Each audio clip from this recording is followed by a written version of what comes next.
Hi there. Thank you for joining me this evening for Last Days Live. I appreciate it. It's happening right before our eyes, friends. I mean, right before our eyes. You're seeing stuff play out in this world that needs to concern us in a big way. Not concern us in the sense that we need to be worried or panic-driven because of the materialism that's around about us, those kind of things, the things that are physical. We need to be concerned because of the so many folks who aren't ready for what's coming down on our world.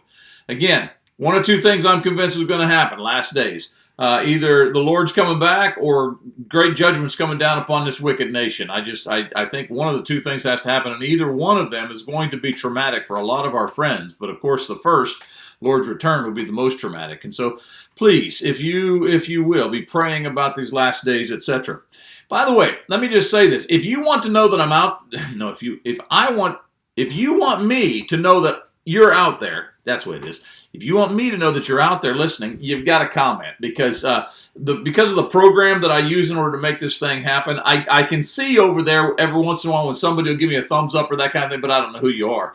Unless you comment, I don't know that you're out there. And I'd like to know that you're out there because maybe you need to engage me in something, challenge me on something with regards to this. And so if you're out there, you want me to know it, make sure that you give me a, just a hi, just H-I, those two letters, and there you go. So anyhow, Last Days Live happening right before our eyes. Got a lot to talk about, so let's just get right into it this evening. All right. This will be the predominant subject matter of this evening. Not that it hasn't been in the past, but this is going to be predominant tonight for the entire time that we talk because it's really important for us to see this, I think. There's Kathy. Thank you, Kathy. See, she says here with an exclamation point, so she even went beyond the high. So now I know Kathy's out there. Thank you, Kathy. I love you. Appreciate you. She's working right now. Kathy's trying to make arrangements for us to do something because that leads me to something that's a great segue. Thank you, Kathy. Kathy and my boy, because there's few people in the world that I trust more than Kathy. Kathy and my boy were fixing to go to Nicaragua this Friday and on a mission trip for spring break with Curly's Ridge College, a good friend of mine who I trust, and honestly I trust with the life of my child. I really do. But we have pulled that back now. And Gabriel's not going to be going on that particular trip. Be the first time he'd be away from his mom and I, in that kind of an extended manner, especially outside the country, all of that kind of thing. So it was a big deal for us. But this whole coronavirus thing has really kind of gotten us a little bit rattled. And it's not for the reasons that you think. I honestly don't fear the coronavirus that much because they're telling me that people who are under the age of 50, which I'm no longer there, but people who are under the age of 50 have like a 99.3% survival rate, I think. In other words, the coronavirus, you're going to be able to get past it. So by far the majority of folks thus far, as they're tracking this thing, if they're under the age of 50, they do fine. It's kind of like the flu. Might get you down for a few days, but they're going to do fine. So it's not really him going to Nicaragua that's got me concerned, as it is, and I'm going to throw this one up here in just a moment. Oh, here it is. I think it's this next one. Yeah, there it is. You can't see it because it's behind the other slide. I'm fearful of the fearful. That's my problem, and I'll talk about that here in just a moment. But let's get statistics first. There's Sharon. There's my buddy Henry. Please continue to pray for my buddy Henry's son. He is struggling, really, really serious, and I think the world of Henry, and I appreciate him. And he says, "What should I say? You've said enough." I appreciate you, Henry, my buddy Burton. He's out there in Arizona. His son is very ill. Please be praying for his son. Now back to the statistics that you see on the left. As you see up at the top, I'm getting them from worldometers.info. And pretty good little website, by the way. As you just keep this thing, it's updating all the time. But thus far, when I first saw it, hi Heather, when I first saw this thing back weeks ago, there were 17,000 approximately who were sickened worldwide with regards to this thing. You notice the statistics as you come down the left-hand column there and how it's built each week. On Monday night, I have told you what the next total is, according to Worldometers. Well, we're up to now 114,276 folks worldwide have been sickened by this coronavirus, which again, those statistics are not even near the statistics annually with regards to those who struggle with the flu, the common flu, and those kind of things. But as I've told you in the past, the thing that I think we need to be concerned about, though, is, and you're going to see this in the next frame, is that we've got world leaders who are panicking. We've got an entire government, China, for instance, Italy. Just today, Italy has now restricted travel all the way across the country. There's a lot of folks, and so it's true. This could be just driven by the media, and I think probably largely is, but you don't get here unless there's some level-minded folks in the world who are actually saying, this might ought to concern us. You have to also ask yourself from the reverse, how many of those talking heads, especially in government, are saying these things in order to tone it down so that we don't have a panic? Which I understand that, but don't lie to me. But I understand, let's not be panic-driven because that's not going to help us either. But there's something serious going on with this coronavirus thing. And it's for that reason that one of my big concerns about sending my boy to Nicaragua was not so much who he's traveling with, because I have great confidence in those folks, and even where he's going to be when he gets there necessarily. I'm just having trouble putting him inside a tin can for those hours that he's got to fly down there. And I don't care how much sterilization they go through in the airport and that airplane before, you're still putting a bunch of strange people onto that airplane, and we're going to be, we're breathing the same things and all the inside. And I'm not sure that there's a lot of common sense here with regards to the disease, but that's not really the issue for me. The issue is the nutso people. I can imagine, they're telling me now, the news that I'm reading in Nicaragua, for instance, one of the reasons we don't have a reported case in Nicaragua yet is because here's what's happening. You get off the plane in Nicaragua, and I'm told you there's some kind of a little screening process that they've got, and if they suspect you of having the coronavirus, you go into quarantine for 7 days.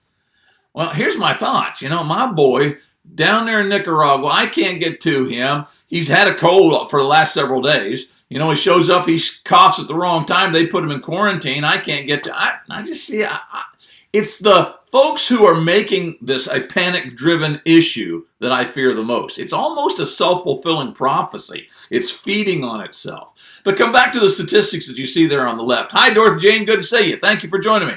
At the deaths, you see at the bottom there, you see how it is just, continued to build. Started off at 361. We're now up to over 4,000 folks who have died worldwide with this. Sickened within the United States, just 11 as we started this count. But now I'm just taking the statistics, what I've got, 624.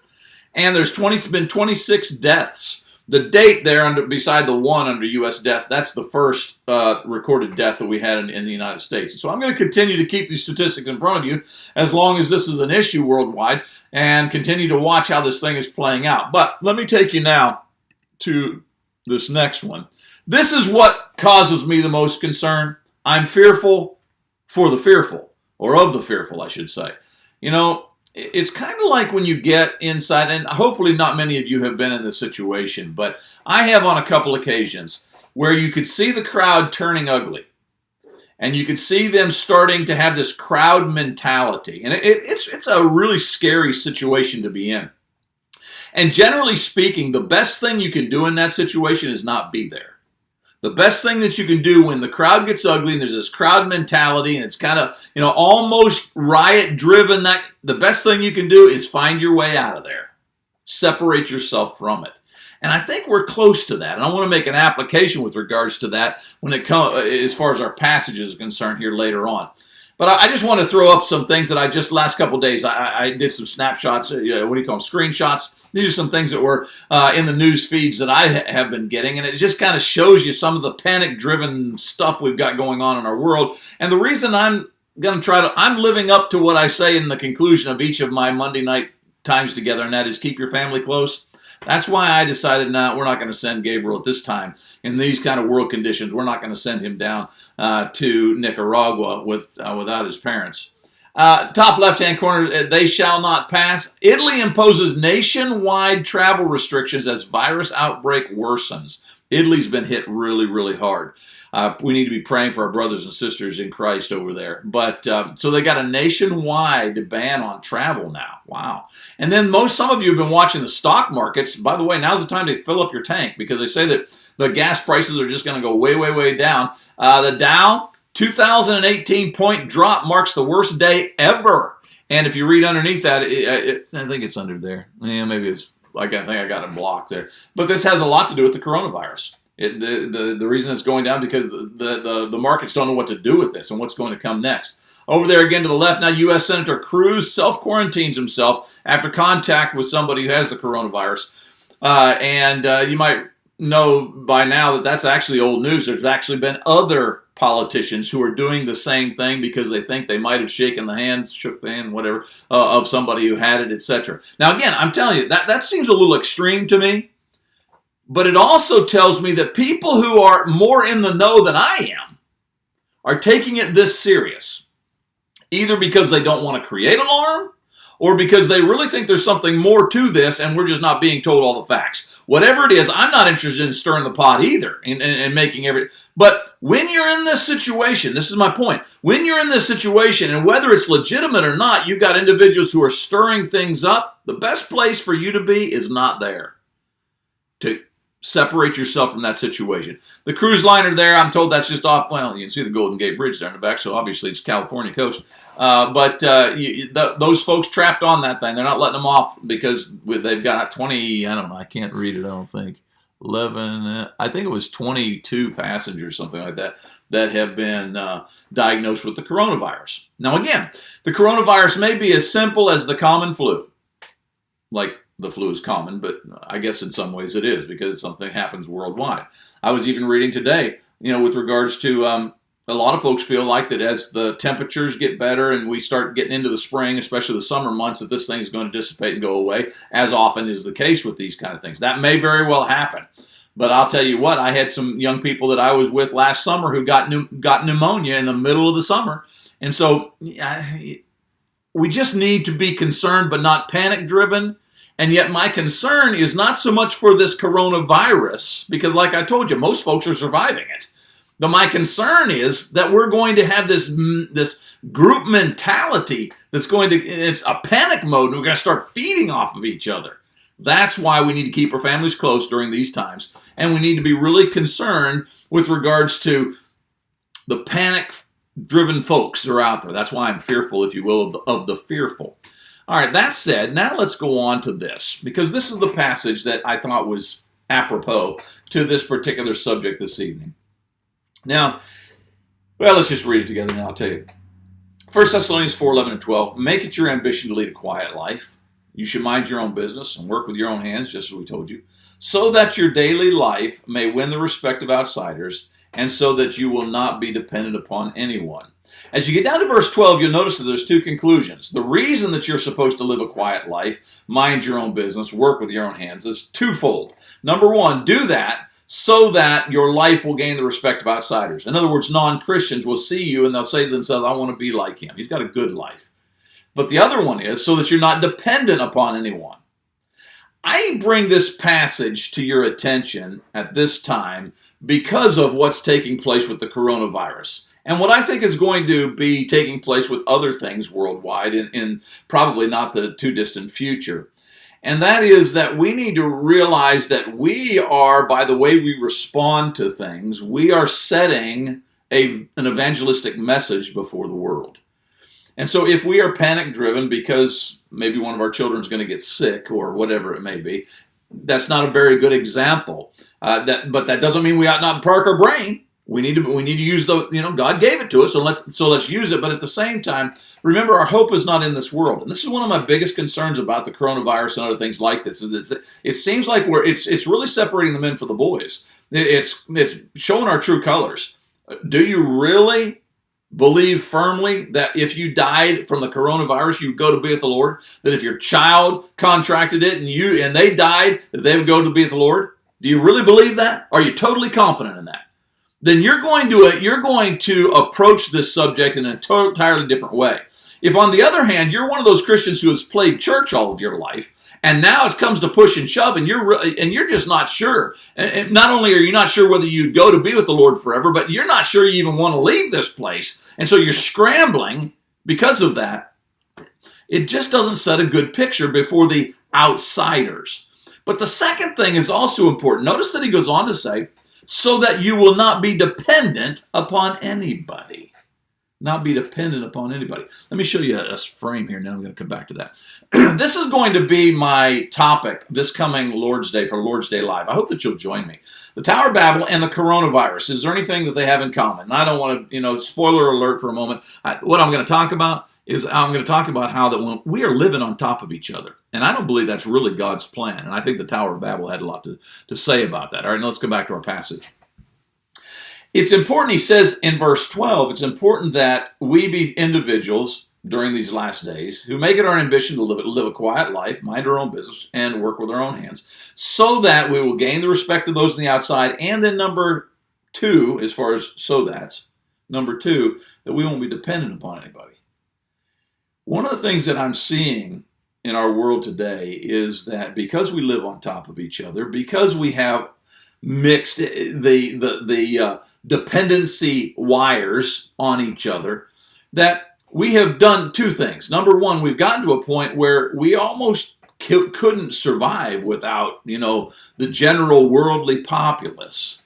And the other is we've kind of made gods unto ourselves.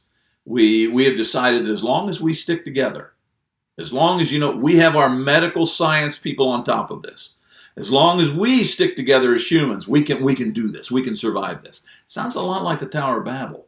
That's what they believed. As long as we stick together, we can build this tower to the heavens. I'm concerned that might be one of the things that's happening in our world today, and we're perfectly conditioned for it because we have so given into humanism, the pursuits of materialism, trying to ingratiate ourselves to the world, make friends in the world, so that, it's kind of, our ace in the hole, just in case, kind of a thing. And it's not of faith. Now, I'm not suggesting that we need to crawl in a hole either. I believe that that's the position that some have taken. That's where the monks came from back in the day. They thought if they could separate themselves from culture that they would get a closer relationship with God. No, birds of a feather. We are called to not be of the world, but yet we got to be in the world. And yet being in the world, we are told we got to be wise as serpents and harmless as doves. We in the world, but not of the world, is going to require that you use your ticker, your brain. I guess this is the ticker. This is a brain. Use your brain. We've got to be people who rationalize appropriately. Now, again, I'm not saying I do things right all of the time. I certainly don't. But with this decision about Nicaragua, my concern with the Nicaragua trip was not the coronavirus. Because, God can control what God wants to. But, there is one area that God has made it pretty plain, unless you're a Calvinist, and I'm certainly not. There's one area that God has made it pretty plain in Scripture that He is not going to manipulate. Generally speaking, God is going to allow humanity to have free will, free reign over their situations. God stands behind the thrones of men, it says, but He doesn't twist their ear and say, here's what you've got to do. He stands behind the thrones of men in that he stands behind structure. He stands behind that which is organized, etc. But that doesn't mean that every world leader is going to do the right thing just because God stands behind the fact that we need to have authority in a world. And so I don't trust humanity. I don't trust people who are scared to death of dying because I am fearful of the fearful. And my point is that as the world continues to swirl in this chaos, what's the best thing for you to do, you and I to do? Be apart from that chaos. Don't be in the middle of it. In some situations, you've seen it on television, such situations that are just slowly spiraling out of control. And what you find is some folks are in the middle, and the only reason they were even there were as spectators to begin with. But now they're fighting violently to get out of the situation. So in the midst of others fighting violently for their cause, these people who weren't part of the cause to begin with, they just were there to watch. Now they're fighting violently too, but not in support of the cause. They're fighting violently just to get out of it. What's the best thing to do in that situation? Don't be there in the first place. So I'm going to suggest to you that this passage from 1 Thessalonians chapter 4 would say to you and I as Christians that we need to live a more simple life. And in the simplicity of that life, one of the things, tying it into the Tower of Babel, join me on Sunday, but one of the things is that we need to recognize that small family units, those are the things that God uses to build successful cultures. Now, it's true that means that a culture is going to be a bunch of small family units. But I have watched, just consider the nutso areas with regards to scheduling. The typical child in America today gets up, and we shove them a Pop-Tart in their hand and put them on the bus.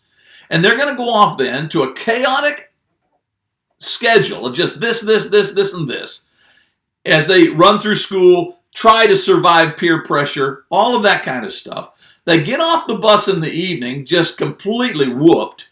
They maybe get time for a hamburger, before they're rushed back to the gym so that they can go through the various things, training practices with regards to basketball, football, whatever it may be, athletic, or maybe they're in the band, whatever it is, Then they come back home and they got to rush through their homework. They're just exhausted. And yet you look over your shoulder now at the majority of their waking hours, and most of it is not invested in the home. Most of it is not in the safety and the sanctity of our own personal family, but rather we're sharing ourselves with everybody else in the world. This is why I think it doesn't make any sense for us to put all of our children into one building for the majority of their waking hours every school day. There's so many wrong things about that. It's just logical. Not even quoting scripture to you. It's a soft spot for terrorism and all now it's a basic petri dish, developing all of the viruses and all of those kind of things. On the other hand, if you keep them primarily at home. Now again, I'm not saying crawl in a cave. I'm just saying that we need to get back to re-emphasizing the home. If you keep them at home, the thing is that families develop, I'm convinced, I'm not a scientist, but I'm convinced that there's a common immune system that's even relative to the family, because they're primarily the ones that are together the most. And so we feed off of each other, those kind of things. But when you expand that to include who knows how many hundreds of kids each school day, and we put our child in there in the middle of all that their immune system is going to be overwhelmed by it. If we can keep them in the home unit, however, we can see health, and I think that we can see a fulfillment of the principle that God was putting out there with regards to the Tower of Babel. Anyhow, join me on Sunday and we'll talk more about that. But back to our passage, then I'll wrap this thing up. Make it your ambition to live a quiet life, mind your own business, work with your hands, so that you can win the outsider and that you won't be dependent upon anybody else. Do you see the simplification of the family? Do you see how that we are supposed to be people who are not constantly putting ourselves in mass settings where we are influenced by the mass mentality of the world? Again, if you see the crowd mentality getting to a violent nature, what's the best thing for you to do? Don't be there. And I think that the same thing should be true with regards to you and I as far as Christianity is concerned. So, again, Sunday morning I'm going to be talking about the Tower of Babel and the coronavirus. What's the relationship between the two? I've given you a little commercial break there. Hope that you'll join me. That's at 8 o'clock on Sunday morning. If you can't make it at 8 o'clock, you feel free to watch. In fact, the majority of folks who watch my stuff, they watch it after it's been posted some hours later. And so you're not hurting my feelings if you don't show up for my live thing, although I would love to have you there. But just watch it, because it would hurt my feelings if I felt like I was doing all this work and nobody out there even cared and was getting it. YouTube channel, you see the pen drive, flash drive thing that's there. We are sending out more and more of these things. And so if you're one of those who would like to have a flash drive, all you got to do is let me know. And it costs us a little bit, excuse me, mainly postage to send them to you. But I'll tell you what's happening now. I'll just be fully blunt with you. I used to say it costs about $5. It's actually somewhere around $10. But I'll tell you why. Because what we have started to do is we're no longer just sending out Lord's Day Live. We are sending out everything that I do during the month, which means that it's a minimum of 24 lessons that are on that thing, which means I can't buy the little ones. I've got to buy those that are at least 32 gig. And those cost me a little over $7 each. Then when you add in the postage, and my postage runs me about $3.50. And the reason for that is because I've got to send it as being fragile. Okay, and so I got to put in a special bubble wrap and all of those kind of. So when you're said and done, it's about $11 now, because we're sending everything on those things. And so anyhow, all I'm trying to say to you is if you contribute $11, it doesn't cost me anything to make sure that you are getting those flash drives. I'd love to know that you're out there using those flash drives that has my lessons on them. What else we got? I think that's almost it. Let's see, what's this one? Oh, I did that one. You've seen that one because I just did that one. Last one's that one. Keep your eyes on the skies. Notice that first one in yellow. Keep the family close. I I had a hard time this week. I did a lot of praying. A lot of early mornings getting up, looking out my window, talking to the Father and asking him, what should I do? I wanted my boy to go on this mission trip because he would be going with good people. And it would be an experience that would be uniquely his. He'd come back. My oldest son did it about this age. He went off to Haiti with his aunt. And I really wanted this to happen. But when my oldest son left the country, we didn't have this kind of weird stuff going on with regards to, I mean, again, think about it. This is kind of a global panic. Everybody's stirred up about this. Best thing you can do during these difficult days is keep your family close. Keep your homemaker vigilant. I'm just going to brag on my little wife for a moment. I'm telling you what, I don't know what I'd do without her. I literally don't know what I would do without her. That woman, she just, from the time she gets up till the time she goes to bed at night, she is doing nothing but caring for her home. Whether it be making sure that we drink that juice stuff, whatever it is, taking our little pills, you know, that kind of thing, making sure that our meals are prepared for us, making sure she stripped the bed last night to make sure that all of our sheets and everything got a fresh wash because of all that's going on, etc. Man, you need to have you a full-time homemaker. I'm telling you this. And I know some of you are saying we can't do it financially. I get that, okay? Right now you might not be able to. But you live in the most materialistically gluttonous nation on the planet, which means that the majority of us could cut in some areas. And eventually, if we had self-discipline, we could cut enough out of our budget that eventually we could have a full-time homemaker. And that full-time homemaker could guard the home in times like this. Keep watch on the conditions because they are changing rapidly. And make sure, above all else, that you keep your investments in heaven because the coronavirus can get you, but the devil can't if you know Jesus. And in fact, the coronavirus may very well be the one thing that you could welcome the most because if you really are faithful, you really are desirous of seeing the Lord, then hey, let's go. I end with this little story. I told it this morning, but Gabriel, it's been about a week ago, he said, Dad, each evening we watch something. I would like to begin watching The Hobbit back to back to back, and then The Lord of the Rings back to back to back. There's 6 of them. And so we did that. Last night we concluded with the last of all 6 of those, and it's the last of the 3-part Lord of the Rings. It's called The Return of the King. Very allegorical about Jesus returning. And I cried. It's so good. It's just so good. The hope that's built in as far as the message is concerned, etc. And I was thinking at that time that if you really are desirous of the return of the King, if you really believe he's coming, and if that's what you're living for, and it's what we're told to live for, that's what the first century pattern is, then you know what? The coronavirus is nothing to worry about. And all of the craziness that's happening in the world, whatever, it's going to be resolved eventually. If there's something to be concerned about, it is that you are putting the Lord first. And the one thing you can do, maybe more than anything else with regards to putting the Lord first, is you can make sure that you keep your family close. Keep your family unit as it's supposed to be. Do you not find it interesting in Genesis 2 and 24, one of the most original, it's the original template with regards to culture. It says that a man shall, what? Leave his father and mother, be joined to his wife, two shall become one flesh. You got mom and dad, and you got the man, and the man's supposed to leave. Why is that? Because there is a separation, a smaller unit that is going to be formed. So you got this unit and it's going to develop another unit. But those 2 units are going to be unique. And I think there's a pattern there we'll talk about on Sunday morning with the Tower of Babel, home churches, that kind of thing, that although it's important for you and I to be a good part of culture, we must not be so dependent upon culture that it detracts from our unit as a family. Anyhow, join me more on Sunday and we'll talk about that. So, last thing I got for you. Now, watch, I'm going to take this where it is? That one right there. Take that off because I want you to be emphasizing that last little word, those 2 little words there in red. Be there. Matthew 16:26. That's my wish for you. In these crazy times, that's our hope. He coming? Be there. Don't miss it for the world. Thank you for joining me tonight. I appreciate you so much.